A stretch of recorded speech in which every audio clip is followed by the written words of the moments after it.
اور کئی دفعہ مینوں فرمان لگے مینوں یار سمجھ کوئی نہیں لگتی پتہ نہیں روزیاں چ اللہ طاقت کتوں دے چھڑدا ہے اتنی زیادہ کام بھی زیادہ کریدا ہے تے روزہ بھی بھائی صوم التسخو میرے مصطفیٰ نے فرمایا تو روزہ رکھ اللہ تجھے صحت عطا فرما دے گا رب تعالیٰ تجھے یہاں ہوٹل کھلے ہوئے ہیں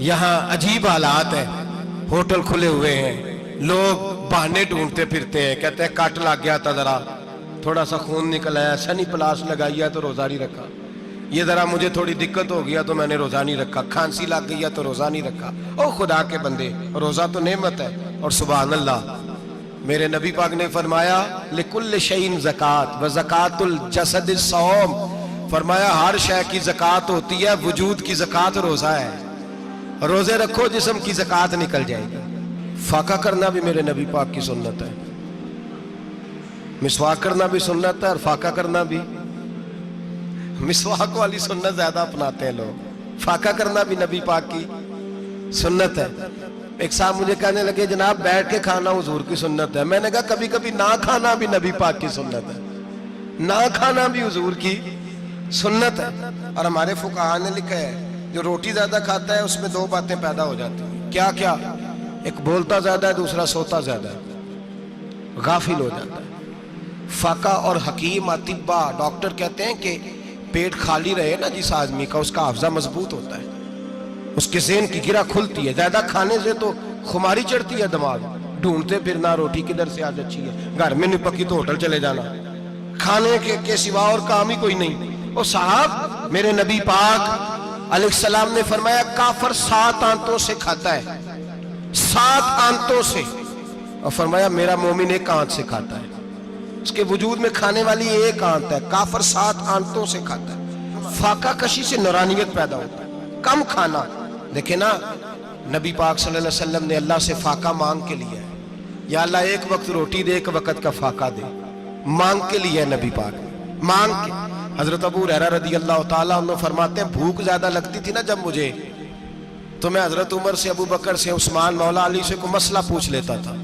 اور جب میں مسئلہ پوچھتا تھا تو وہ مجھے روٹی کھلا دیتے تھے جب میں ان سے مسئلہ پوچھتا تو وہ مجھے حضرت ابو ہریرہ فرماتے ہیں مجھے بھوک لگی میں حضرت عمر کے پاس گیا ان سے مسئلہ پوچھا ان کا رواج تھا جب میں مسئلہ پوچھتا تو پہلے روٹی کھلاتے ہمارے بزرگ یہ فرماتے ہیں کہ کھانے کھلا کے دین پڑھاؤ صرف تمہارا کتب خانہ نہیں کھلا ہونا چاہیے تمہارا دسترخوان بھی کھلا ہونا چاہیے کسی نے نبی پاک صلی اللہ علیہ وسلم سے پوچھا تھا بہترین مسلمان کون ہے حضور نے فرمایا جو سلام لینے میں پہل کرے اور روٹی زیادہ کھلائے جو روٹی ہر وقت فکر کرے یار تو روٹی کھا لے روٹی کھانے کی طرف توجہ دلائے کھلانا سنت ہے زیادہ کھانا اس میں بھی فرق رکھیں تو نبی پاک صلی اللہ علیہ وسلم کے صحابی حضرت ابو ہریرہ رضی اللہ تعالیٰ عنہ فرماتے ہیں میں نے حضرت عمر سے مسئلہ پوچھا میں نے کہا حضور مسئلہ بتائیں تو کہتے پہلے ان کی عادت تھی جب میں مسئلہ پوچھتا تو روٹی بھی کھلاتے آج انہوں نے مسئلہ ہی بتایا ہے روٹی کوئی نہیں کھلائی تو مجھے کہنے لگے ابو ہریرہ تو سوچتا ہوگا روٹی نہیں اس نے پوچھی تو نے کب سے کھانا نہیں کھایا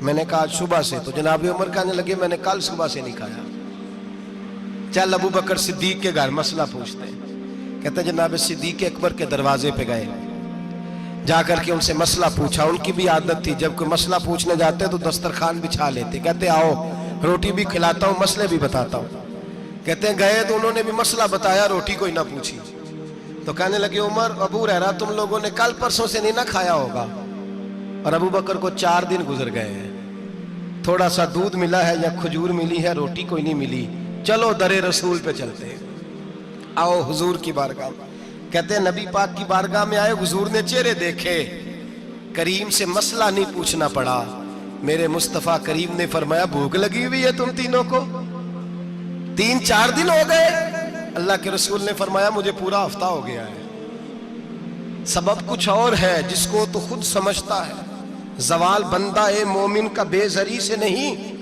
بھوک نقصان کا وجہ نہیں بنی وجہ کوئی اور بنی ہے رشوتیں جو بازار گرم ہوئے ہیں لوٹ مار کے یہ روٹی کے لیے نہیں یہ زیادہ کھانے کے لیے یہ بینک بیلنس کے لیے گرم ہے یہ لوٹ مار کا مقصد کوٹھیاں بنانا ہے روٹی کا تو رب کریم کا وعدہ ہے جو روز روتا ہے شام کو کہ میرا کاروبار کوئی نہیں اصل میں کہتا ہے بنگلہ کوئی نہیں اصل میں کہتا ہے کار کوئی نہیں پجاروں کوئی نہیں روٹی تو اللہ عطا فرماتا ہے اس کا وعدہ ہے فرمایا حضور نے 3 دن بیت گئے، چلو میرا بے تکلف صحابی ہے ابو الحسن انصاری، وہ بڑے نصیب والے ہوتے ہیں جن کو میرے نبی پاک خود کہتے تھے کہ تیری فلانی ذمہ داری ہے۔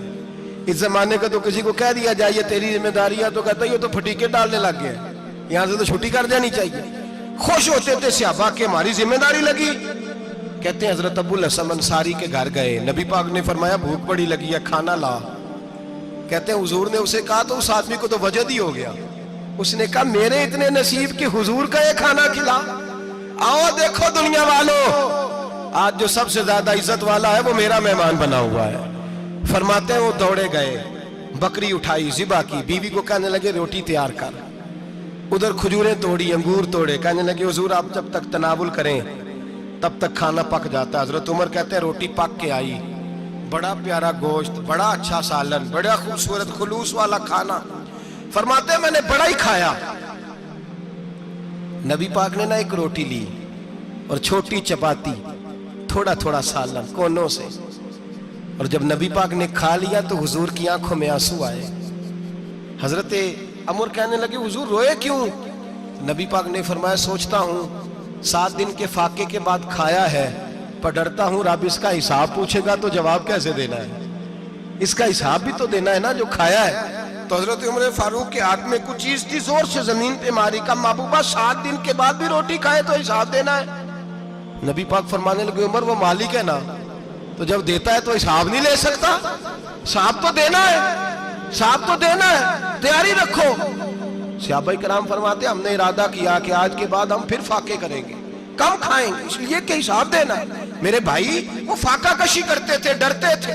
یہاں تو لوگ کھا کے بیمار ہیں، کھاتے جا رہے ہیں، سوتے جا رہے ہیں، کھاتے جا رہے ہیں، سوتے جا رہے ہیں۔ یہ بھی وقت آئے گا رمضان شریف کا، سویرے درس پہ آؤ کہتے نیند بڑی آتی ہے، سویرے 2 سپارے پڑھ کے سویا کرو کہتے صاحب نیند بڑی آتی ہے، فجر کے بعد جو تو وقت ہوتا ہے اللہ اللہ کرنے کا، سحری کا، کھاتے جا رہے ہیں، سوتے۔ لوگ جماعت سے نماز نہیں پڑھتے سو جاتے، جماعت کا ثواب چھوڑ کے سو جائیں گے۔ بھائی رمضان مبارک میں فاقہ کشی کی ٹریننگ ہوتی ہے، فاقہ کشی کی تربیت لے، رمضان میں روکے اپنے آپ کو، تربیت ہوگی۔ اور ہمارے صوفیاء فرماتے ہیں جو زیادہ کھاتا ہے اس کا نفس اس کو زیادہ پہ مائل کرتا ہے، خواہشات نفس پیدا ہوتی ہیں۔ میرے نبی پاک علیہ السلام نے جوانوں کو حکم دیا ہے یا معاشر الشباب، او جوانوں، یا رسول اللہ کیا حکم ہے؟ فرمایا یا نکاح کر لو اگر طاقت ہے، نہیں طاقت تو روزے رکھو۔ حضور روزے سے کیا ہوگا؟ فرمایا تمہارا نفس کچلا جائے گا، شیطان وسوسہ اندوزی نہیں کرے گا۔ آج نوجوان بڑھ بڑھ کے کھاتا ہے، بہت زیادہ کھاتا ہے، کبھی اس ہوٹل سے کھاتا ہے، کبھی اس ہوٹل سے کھاتا ہے۔ اتنا زیادہ کھائیں گے تو نفسانی قوتیں اچھل کر کے آئیں گے، مشکل ہو جائے۔ شادیاں دیر سے ہوتی ہیں، ماں باپ آنکھیں بند کر کے بیٹھے ہوئے ہیں۔ اگر ماں باپ کی ذمہ داری ہو اور ماں باپ نکاح نہ کرے تو نبی پاک نے فرمایا بچے گناہ کریں گے تو جتنا گناہ بچے کو اتنا باپ کو بھی ہوگا۔ تو ماں باپ چپ ہے، دوسرا شادی مشکل بڑی ہے، مہنگی بڑی، اور تیسرا نہیں کر رہے کچھ لوگ تو روزے بھی نہیں رکھ رہے۔ تو رمضان ان کے لیے بھی وقت ہے، نفسانی قوتیں کچلی جائیں گی، کھانا جتنا کم کھایا جائے گا اتنا وجود کے اندر نفسانی خواہشات کم پیدا ہوں۔ تو رمضان تو پریکٹس ہے مجاہدے کی، دین کی۔ اور دوسرا میرے حبیب پاک صلی اللہ علیہ وسلم نے فرمایا ہے، حضور فرماتے ہیں کہ رمضان اور قرآن کا آپس میں رشتہ ہے۔ قرآن پاک کتنا پڑھنا چاہیے روزانہ؟ زیادہ سے اللہ جزا دے، امید ہے آپ زیادہ سے زیادہ ہی پڑھتے ہوں گے۔ بھائی سنیں، حدیث مبارکہ میں نبی پاک نے فرمایا رمضان اور قرآن دونوں مل کے نا، بڑی پیاری حدیث ہے، فرمایا دونوں مل کے اللہ کی بارگاہ میں میری امت کی سفارش کریں گے، رمضان اور اللہ اکبر۔ کس طرح؟ نبی پاک فرماتے ہیں رمضان کہے گا اے اللہ دن کے وقت میں نے اسے تیری رضا کے لیے کھانے پینے سے باز رکھا، اور قرآن کہے گا یا اللہ رات کو تیری رضا کے لیے کھڑا ہو کے یہ قرآن سنتا تھا۔ رمضان اور قرآن دونوں سفارش کریں گے۔ ہم نا بڑا کچھ پڑھتے ہیں، سنتے ہیں، سیکھتے ہیں، اب یقین کریں یہ کھاتے بھائی کا بھائی سے اختلاف ہو جائے نا تو وہ 30 سال پرانے کھاتے کھول کے لے آتا ہے، ساری رات ڈھونڈتا ہے کہ میرے پیسے کہاں سے نکلتے ہیں، پڑھ لیتا ہے۔ قرآن